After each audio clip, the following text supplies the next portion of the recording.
Our son Soren is 20 years old, and he doesn't know how to ride his bike. I share this as a confession. Soren actually is far more comfortable with this fact than I am. You see, as parents, we feel responsible for equipping our kids for the world.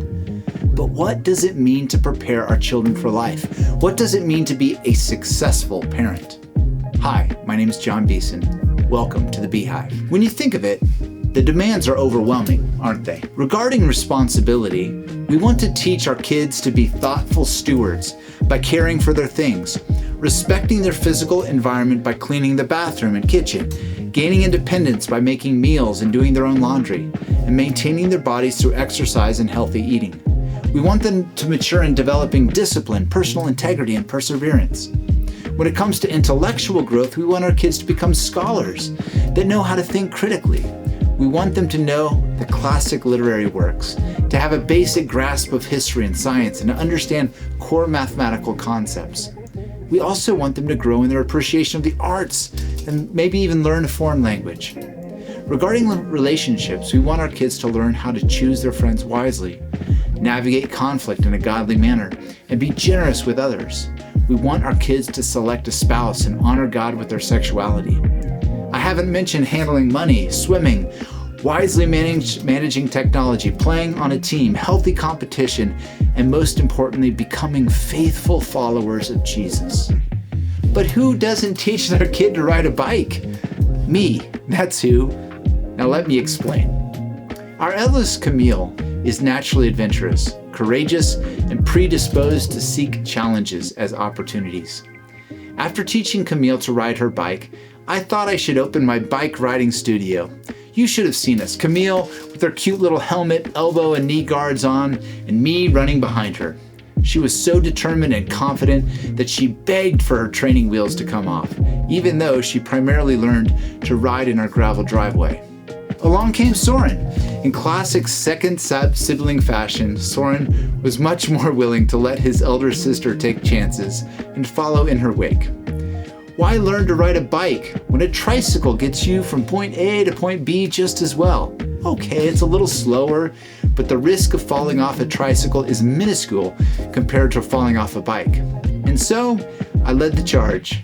We gave Soren a bicycle as a gift, and he was not interested in it. Assessing the increased risk of riding this newfangled contraption, even with training wheels, Soren always chose the tricycle. I encouraged, cajoled, even bribed, but he wasn't interested. Tears were shed. Operation You Will Learn to Ride Your Bike commenced. Training wheels were removed, and with many tears, I forced Soren up on his bike. He wouldn't pedal. He begged to come off.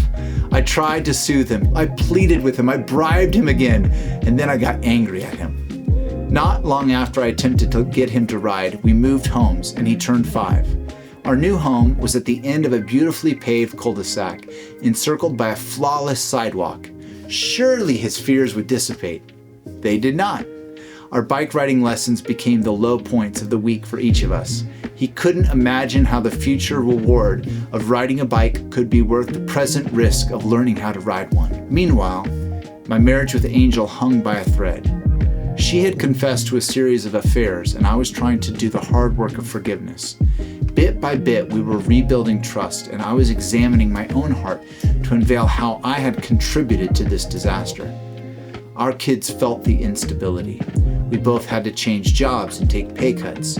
We couldn't afford the mortgage in the new home we were living in. On top of the fragility and uncertainty of the future of our marriage, we knew we would have to move again. All the while, I was trying to teach Soren to ride his bike. I tried every trick I could think of. I watched YouTube videos. I got tips from other parents. Honestly, I think I felt like there was more at stake than Soren learning how to ride a bike. I had failed as a husband and as a pastor. Was I a failure as a dad too? I'm sure my son felt my fear.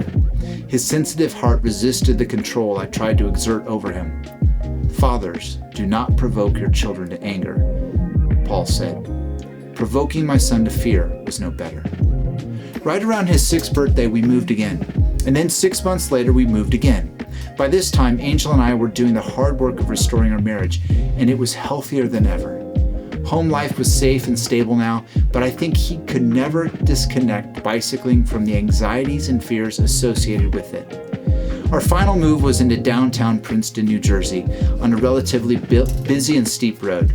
I would hold him the whole way down the steep hill until we got to the park, which was flat, but whose sidewalks were cracked and uneven. Eventually, Soren would learn to ride for short stints without me holding him, but he insisted on bicycling in the grass where the falls were soft, but the soft ground meant the stability was worse. By the time Soren turned 7, I had stopped pressuring him to take bike rides with me. Too much of my parenting capital was being spent in this corner of our relationship. I realized I was exerting too much pressure on him and not caring enough for his heart. I cared more about the man Soren would become than whether or not he could ride a bike. I still took Soren out for bike riding lessons for several years, but by the time he started middle school, I realized that if it were a skill he wanted to learn, then he would have to initiate it himself. And he never cared to ride a bike after that. What does it mean to be a successful parent? Sometimes it means allowing your child not to learn to ride his bike. Where do you parent at your worst?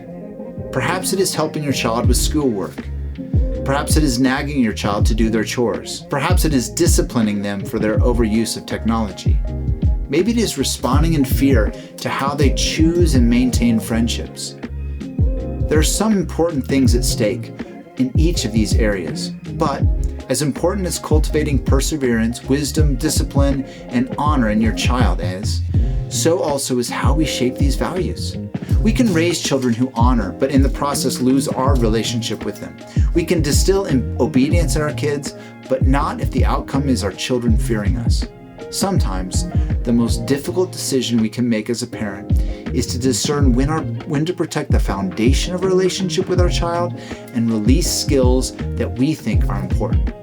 Your child can still turn out to be a young adult who beautifully reflects the character of God, even if they don't ride a bike. I know Soren does.